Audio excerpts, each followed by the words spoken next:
Just recently, the fashion giant Sephora severed its ties with a young influencer, Amanda Ensing. And their reasons for doing it was that young Amanda was in violation of their policies of inclusion and diversity. Translation, young Amanda is a conservative, a patriot, and a Christian. I'm very happy to have Amanda Ensing on the podcast. Amanda, welcome. Thank you for having me. Yes, it's great to have you. And tell a little bit about how, from quite modest beginnings, you were able to build a successful business in the area of makeup and fashion and develop a relationship with Sephora, among other companies. Sure. So I grew up in a very small town in Tennessee. And coincidentally, my town, they opened up a Sephora, and I'd never heard of Sephora. I'd only shopped at Walmart and CVS my entire life. And I thought, wow, so many brands. I want to learn about all the brands, how to use the new makeup. So I took to the internet. I took to YouTube. This was 9 years ago.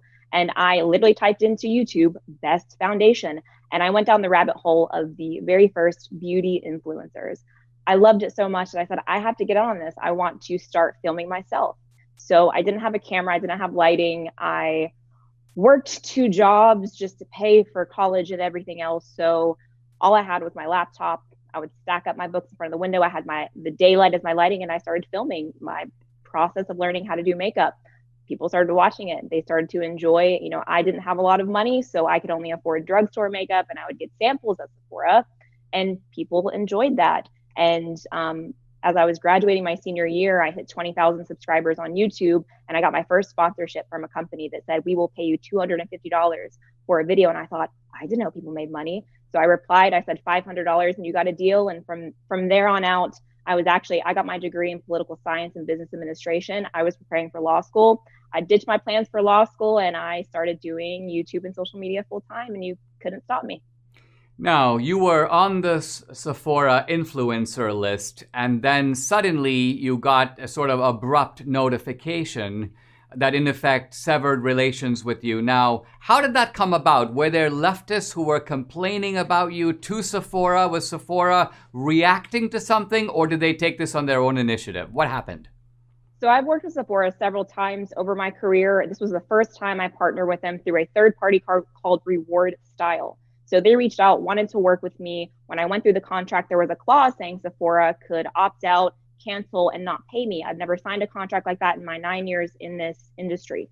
I raised concerns, and Reward Style said, don't worry, we do not discriminate based off of political and religious backgrounds, because I told them in the email, which I show in my full Instagram video statement, that I get heat for my conservative and Christian views. So once the video went up, Sephora told Reward Style, who told me via email, Sephora loves the video. It was great. So a few hours later, I start getting hate from liberals on Sephora's page saying, in particular, the first one that went viral said, Amanda Ensing is part of a dangerous MAGA group, which Sephora replied, thanks for bringing it to our attention. We have disaffiliated. It does not align with Sephora's values of inclusivity. And from then on out, I got blown up with emails from Reward Style saying Sephora is demanding it to take it down. They also demanded I take it down by midnight on Friday. And then when I didn't, obviously my voice can't be bought, my values can't be bought. On Saturday, I received another email from Reward Style's legal team saying we will pay her if she signs a settlement to stay quiet and not talk about anything. And they've given us no reason so far of why, just the clause. And did you take that settlement? And if you didn't, why not? I did not take the settlement. I told them, my legal team told them on Friday that I would happily take the video down if they paid me in full. I would never sign anything that would silence or censor my voice. My followers and my integrity always comes first, and it's my duty and my responsibility to tell them what these brands are doing. Ever since I became vocal last November about my conservative views, I've been called homophobic, racist, white supremacist, not Latina anymore, everything, just because I am conservative and Christian.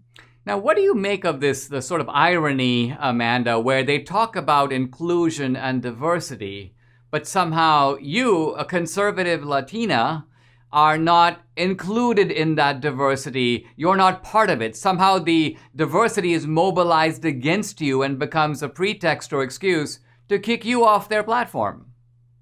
I think that silencing over half the nation due to political and or religious views is hypocrisy. I think it's the opposite of unity. And even on the influencer side, I have had big influencers attack me, mock me for my faith, smear my character, tell me I'm no longer Latina and they don't claim me or I'm not because of my conservative views. But these brands continue to work with them. If you're a liberal, it's fine. But the moment you talk about your conservative values and your Christian values, they no longer, I mean, everyone has walked away from me in my industry over the last couple of months. And I think silencing over half of the nation is the opposite of diversity and inclusivity.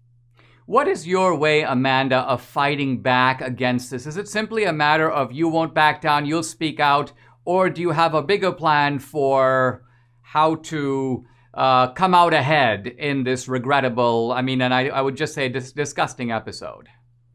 Yes, I mean, first and foremost, everyone can use their voice. I will continue to use my voice. You know, the more they try to silence and censor us, the louder I will become.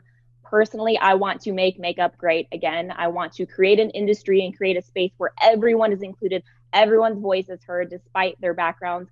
I personally have been working on my beauty brand for a little over 2 years, and we are set to launch hopefully late spring. So I can't wait to have my voice be heard even loud. You know, conservatives, Christians, we aren't going anywhere, and we are going to build our own spaces that include everyone, because what Sephora and these brands are doing and these influencers are doing is not the way of the future. We want to include everyone.